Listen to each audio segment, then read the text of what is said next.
gracias a los organizadores del curso sobre interpretación del antibiograma en la práctica clínica diaria, en el que haré una presentación sobre mecanismos de resistencia a quinolonas. Soy Luis Martínez Martínez, microbiólogo del Hospital Marqués de Valdecilla del Departamento de Biología Molecular en Santander, en España.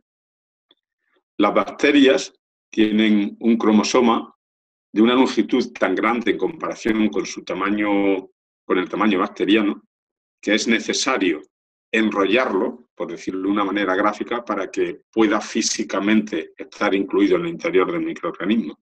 Al mismo tiempo, la bacteria necesita ir leyendo este ADN enrollado para poder llevar a cabo su actividad metabólica. Todos estos procesos de metabolismo del ADN están llevados a cabo por una serie de enzimas que se denominan topoisomerasas, de las cuales algunas cortan una de las hebras del ADN, y por eso se denominan topoisomerasas de clase 1, y otras cortan las dos hebras del ADN, y por eso se denominan topoisomerasas de tipo 2. De entre las topoisomerasas de tipo 2 se distinguen la ADN girasa y la topoisomerasa 4. Cada uno lleva a cabo una serie de funciones que no es el objetivo de tratar ahora, pero estas enzimas son importantes en el contexto de lo que hablamos porque son las dianas de las quinolonas. Las enzimas están codificadas a nivel genético por genes concretos, que posteriormente comentaremos, y son unidades tetraméricas, de modo que la ADN girasa tiene dos subunidades, GIR A, y dos subunidades GIR B. Y de forma análoga, la topoisomerasa 4 tiene dos subunidades par C y dos subunidades par E. Justo en la actividad metabólica de estas enzimas es donde se lleva a cabo la acción inhibidora o letal de las quinolonas. Desde un punto de vista conceptual es importante tener en cuenta que la resistencia a quinolonas, que es un fenómeno creciente que se inició casi en el momento en que estos compuestos se introdujeron en el mercado y que ha ido creciendo poco a poco, tiene una relación clara y directa con el consumo en los distintos lugares de la geografía. En países como Suecia, marcado en verde en la diapositiva, donde el consumo es bajo, marcado por las barras que se pueden observar, también la tasa de resistencia es moderadamente baja. Sin embargo, en países como Grecia, en nuestro color rojo, el consumo es muy elevado y esto se relaciona también con altas tasas de consumo, de resistencia en distintos microorganismos, en el ejemplo de la diapositiva, en Escherichia coli. Es por tanto relevante recordar que la tasa de resistencia a quinolonas está de alguna manera ligada, relacionada con el consumo de estos compuestos en uso clínico. ¿Por qué ha ocurrido este tipo de problemas? ¿Por qué han aparecido cepas resistentes? Existen varios mecanismos por los cuales las bacterias genéricamente se pueden hacer resistentes. Lógicamente, según habíamos hecho en la introducción, puede pensarse que uno de los cambios fundamentales son los que ocurren en los enzimas que hemos comentado, en las topoisomerasas de tipo 2. Pero además pueden haber también mecanismos relacionados con la disminución de la concentración intracelular por una permeabilidad reducida por alteraciones de las porinas o del lipopolisacárido en las bacterias gram negativas, o por la existencia de bombas de expulsión activas que eliminan el compuesto fuera de la bacteria una vez que éste hubiera conseguido penetrar en el interior de la misma. Se han descrito también mecanismos de protección de la diana. Las proteínas QNR protegen al complejo ADN enzima de la acción letal del antibiótico e incluso puede darse el caso de inactivación enzimática, es decir, de una proteína que degrada a la quinolona para que ésta no pueda llevar a cabo su acción, en este caso por medio de una acetilasa. Incluso existen indicios adecuados derivados de métodos de secuenciación masiva o de análisis genómicos más complejos que indican que hay otros mecanismos que aún no han sido bien caracterizados. Probablemente el mecanismo más importante en relación con la resistencia a quinolonas desde el punto de vista singular es la modificación de la diana. Las mutaciones que ocurren en los genes que codifican las topoisomerasas de tipo 2, tanto GIR A como GIR B, que codifican la ADN girasa, como ya hemos dicho anteriormente, también denominada topoisomerasa 2, o las mutaciones que ocurren en par C y en par E, que codifican la topoisomerasa de tipo 4, son las más importantes en cuanto a la aparición de resistencia en cepas clínicas. Es interesante que las mutaciones que aparecen en estos genes no aparecen en cualquier lugar del gen, sino en unas zonas concretas de los mismos, en el caso de GIRA y de PARC, en las posiciones 51 a 106 o en las posiciones 23 a 176, y por eso estas regiones concretas de dichos genes se denominan Quinolone Resistant Determining Regions, o genéricamente QRDR.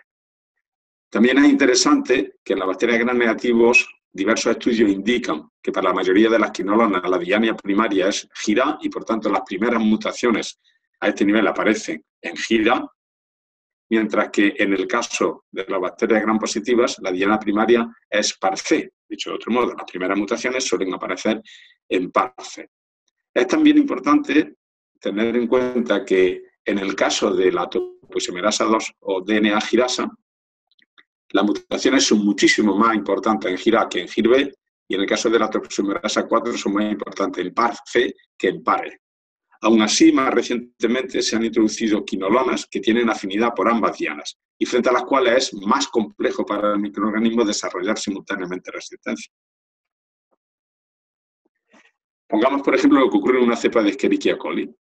En la tabla se muestra la secuencia salvaje del gen GIRA y PARC, que corresponde a un aminoácido de serina en la posición 83 y aparte en la posición 87 de GIRA, o serina en la posición 80 y glutámico en la posición 84 de PARC. En estas condiciones la cepa es muy sensible, tanto a una fluoroquinolona como cipro, como a una quinolona no fluorada como ácido nalidíxico. Pero según van apareciendo mutaciones, de modo que aparece un cambio de serina, de fenilalanina por serina o de tirosina por serina, aumenta ligeramente la CMI tanto de cipro como bruscamente la del ácido nalidíxico. Ocurre igual cuando aparece otra mutación que pueda afectar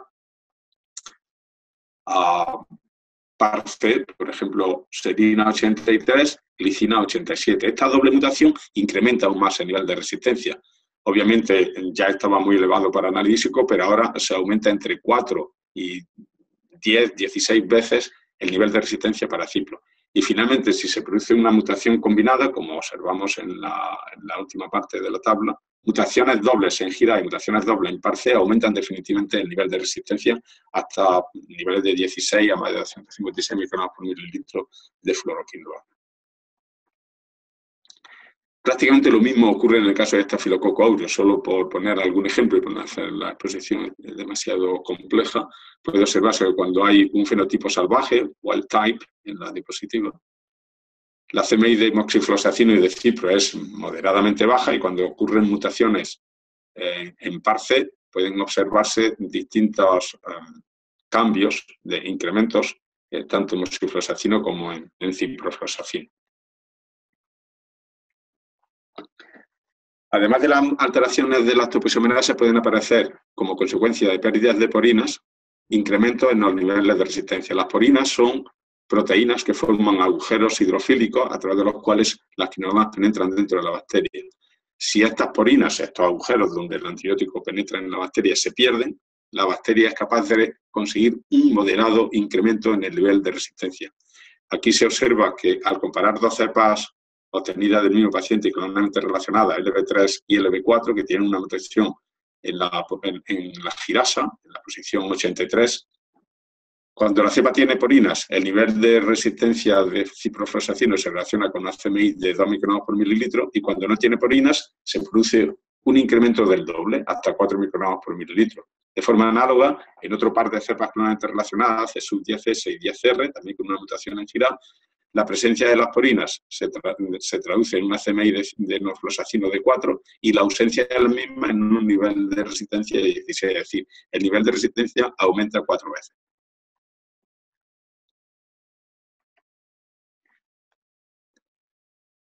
La otra posibilidad de resistencia es que una proteína que actúa como una bomba de expulsión activa elimine el compuesto fuera de la bacteria. Existen al menos 6 tipos de familias de bombas de expulsión activas que están recogidas en la diapositiva. Y de todas ellas, la que corresponde a la familia RND, Resistant Modulation Division, es la más importante en bacterias gram negativas. También tienen relevancia en algún otro caso bombas de la familia MFS o SMR o ABC, etcétera, etcétera. No tanto la familia PACE, que se ha descrito más recientemente, que tiene más relación con la resistencia antisépticos que a antimicrobianos. Por poner un ejemplo, en Klebsiella pneumoniae de la familia RND, la principal bomba de expulsión está constituida por el sistema ACRB-TOLC. En este sistema, ACRA hace referencia a una proteína que conecta ACRB, la bomba propiamente dicha, y TOLC, un canal por donde el compuesto que estaba dentro de la bacteria puede salir al exterior. Como puede observarse aquí, si nosotros tomamos como referencia una cepa salvaje, 52-145, con una CMI de cipro y de nardísico bastante moderada, por ser precisamente una cepa salvaje, cuando nosotros eliminamos de la cepa la bomba de expulsión, el nivel de resistencia cae todavía más y la CMI pasa de nalidísico de 4 a 0,5 y de ciprofloxacina a 0,06 pasa a 0,008 microgramos por mililitro. Es decir, se producen entre 8, 10, 20 veces una disminución en la resistencia. Por tanto, hemos de asumir que la presencia de esta bomba de expulsión se traduce en condiciones normales en un ligero incremento o contribuye, digamos, al nivel basal de resistencia en la cepa.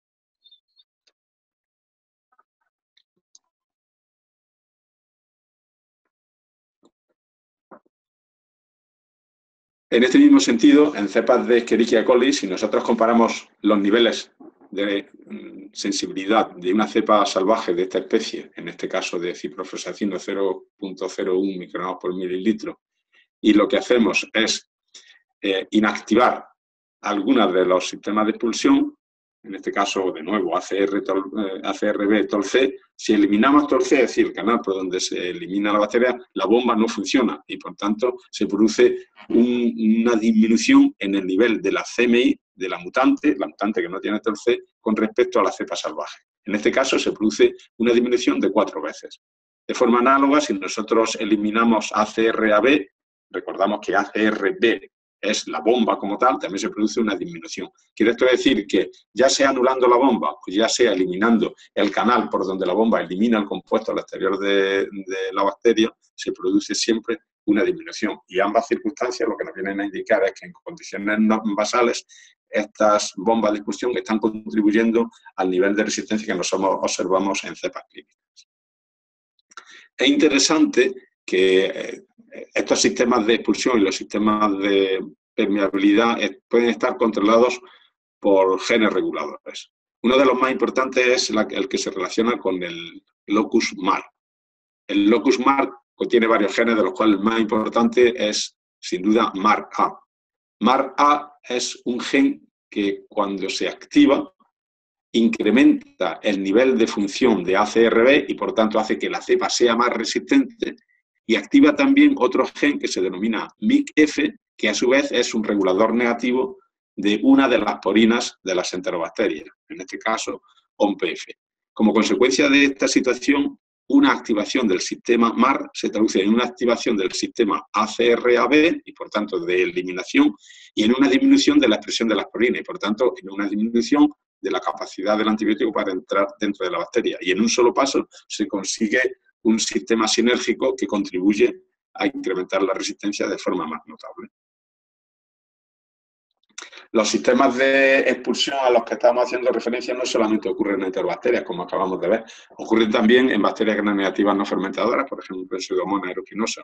En la tabla se presentan 3 de los principales sistemas de expulsión, MEX-AB-OPRM, MEX-ED-OPRJ y MEX-F-OPRN, de los cuales MEX-AB-OPRM se expresa de forma basal y los otros 2 se inducen en determinadas circunstancias, y los 3 sistemas son capaces de inducir resistencia, entre otros compuestos, a fluoroquinolonas. Y ocurre igual en el caso de Acinetobacter baumannii, donde varios de los sistemas de expulsión conocidos, en concreto ADE, ABC y ADE-FGH, contribuyen también a la resistencia a las fluoroquinolonas. Debe notarse que estos sistemas de expulsión no solo eliminan fluoroquinolonas, eliminan también muchos otros compuestos, como queda representada en las tablas que se presentan.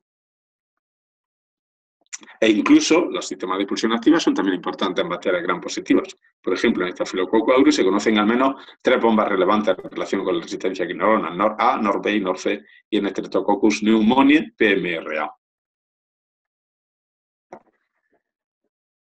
La tercera posibilidad como mecanismo de resistencia a estos compuestos es la protección de la diana.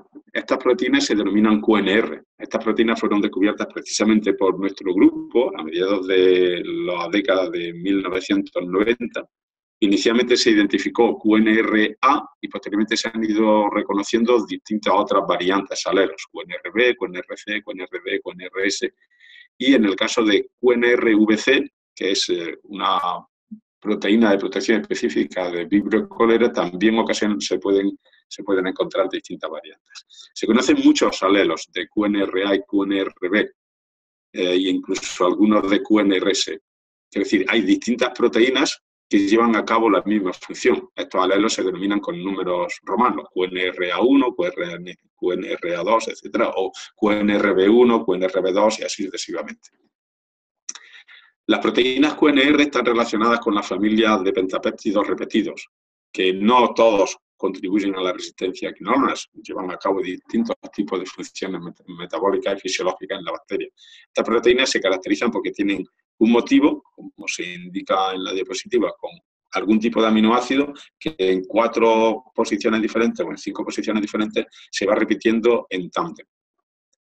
Las proteínas QNR están codificadas por plásmidos. Y esto es relevante porque, a diferencia de los mecanismos anteriores que estaban todos codificados por genes cromosómicos, aquí la resistencia se puede expandir entre bacterias de forma horizontal. Cuando se han incrementado los estudios sobre proteínas QNR, se ha visto que algunos de los genes mediados por plásmidos guardan cierta relación con genes cromosómicos, de modo que lo que podría haber ocurrido es que un gen cromosómico, por ejemplo, de Citrobacter o de Serratia, puede haber, digamos, saltado a un plásmido y a través del plásmido diseminarse entre otras bacterias. Algunos de estos genes cromosómicos se han descrito no solo en bacterias gram negativas, como las que se indican, sino también en algunas bacterias gram positivas. Los genes que codifican estas proteínas se encuentran en entornos genéticos muy complejos, algunas veces formando parte de integrales complejos, y es muy importante resaltar que, aunque confieren niveles de resistencia, son niveles de resistencia moderados. Son niveles de resistencia que se encuentran a medio camino entre los que se deben a trastornos de la permeabilidad en los sistemas de expulsión activa y las mutaciones como consecuencia de genes alterados de las topoisomerasas en una sola ocasión. Para ilustrar la presentación, si se compara lo que ocurre en una cepa KPN, Klebsiella pneumoniae C1, que no tiene a la izquierda y que sí tiene a la derecha, en verde, el plásmido que codifica resistencia a quinolonas, en este caso QNRA1, podrá observarse que los niveles de resistencia de ciprofloxacino, de levofloxacino y enofloxacino aumentan entre 4 u 8 veces. Y que si este plásmido lo transferimos a una cepa de laboratorio como el E. coli J53, mucho más sensible de forma basal que la cepa de Klebsiella a la que estamos haciendo referencia, también se produce un incremento de entre 4, 8 y 16 veces. Y este es el nivel de protección que confieren las proteínas QNR en bacterias gram negativas. El mecanismo que hemos visto de bombas de expulsión codificadas por genes cromosómicos también en algunas circunstancias puede estar mediado por genes plasmídicos. Es importante en este sentido que KEPA1, del que se conocen al menos 2 variantes, KEPA1 y KEPA2, y el gen, el sistema OQXAB, que puede estar en plásmido en distintas interbacterias, pero que es uno de los genes habituales en el cromosoma de Klebsiella pneumoniae, que presumiblemente contribuye de forma basal a que las cepas de Klebsiella pneumoniae presenten un cierto nivel, un moderado nivel de resistencia a quinolonas.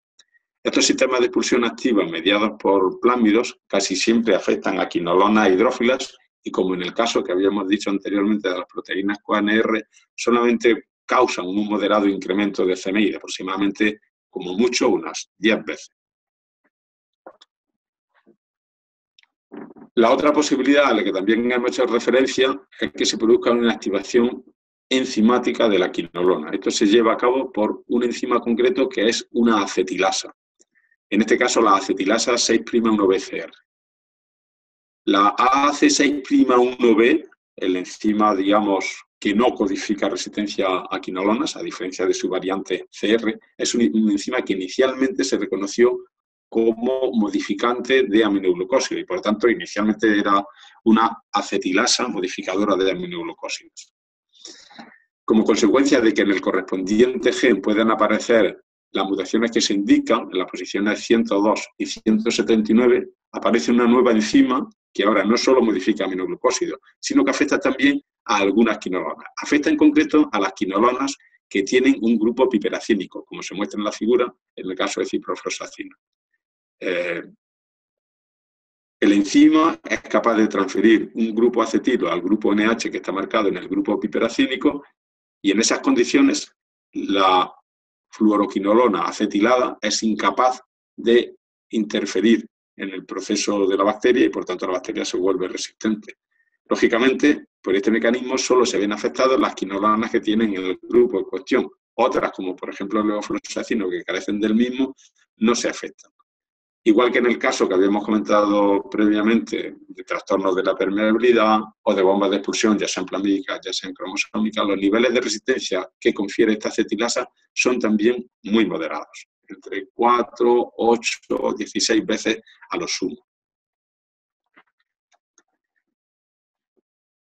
Y como decía al inicio de la presentación, conviene también tener en cuenta que hay una serie de genes no bien caracterizados todavía que muy presumiblemente están interfiriendo con la capacidad de las quinolonas para llevar a cabo su función y por tanto de alguna manera podríamos considerar que son genes de resistencia. En este interesante trabajo de Cindy Tamay, que se publicó ya hace algún tiempo, se puede observar a la izquierda una cepa de Escherichia coli en la que se han introducido mutaciones para generar todas las variantes que se incluyen en el panel. Cada una de las manchas, de los spots, correspondería a una mutante en un gen concreto y como puede verse a la derecha, cuando nosotros algunas de estas mutantes las crecemos en un medio de cultivo que tiene una cierta concentración de ciprofloxacino, la bacteria no puede crecer. Por tanto, esto nos está indicando que los genes en cuestión, en este caso XSA, SA o RECB, son importantes para la resistencia quinolona. El papel de estos genes y de muchos otros que se han descubierto en estudios como este, vienen a indicar claramente que existen otros mecanismos, aparte de los que ya se han estudiado con más detalle, que presumiblemente también guardan un papel de resistencia a quinolona, especialmente en bacterias gram negativas. Es posible que en los próximos años se avance en el conocimiento de estos nuevos genes. Y un poco para resumir y sintetizar lo que hemos comentado hasta ahora, querría indicar que la resistencia a quinolona es un problema creciente en todo el mundo, que en las cepas clínicas esta resistencia suele ser un proceso multifactorial y que la principal causa de resistencia cromosómica son los cambios en la ADN gigasa y en la topoisomerasa 4, es decir, las dos topoisomerasas de tipo 2.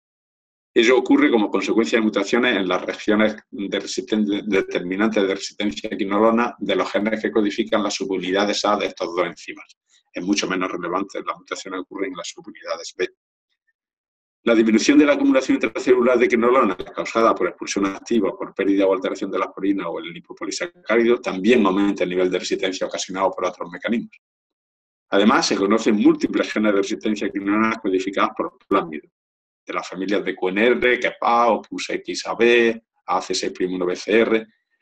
Estos mecanismos causan bajo nivel de resistencia quinolona, pero son importantes porque pueden actuar de forma sinérgica con otros ya presentes y además favorecer la aparición de mutantes más resistentes.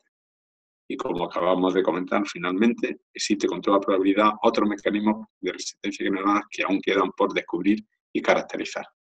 Muchas gracias.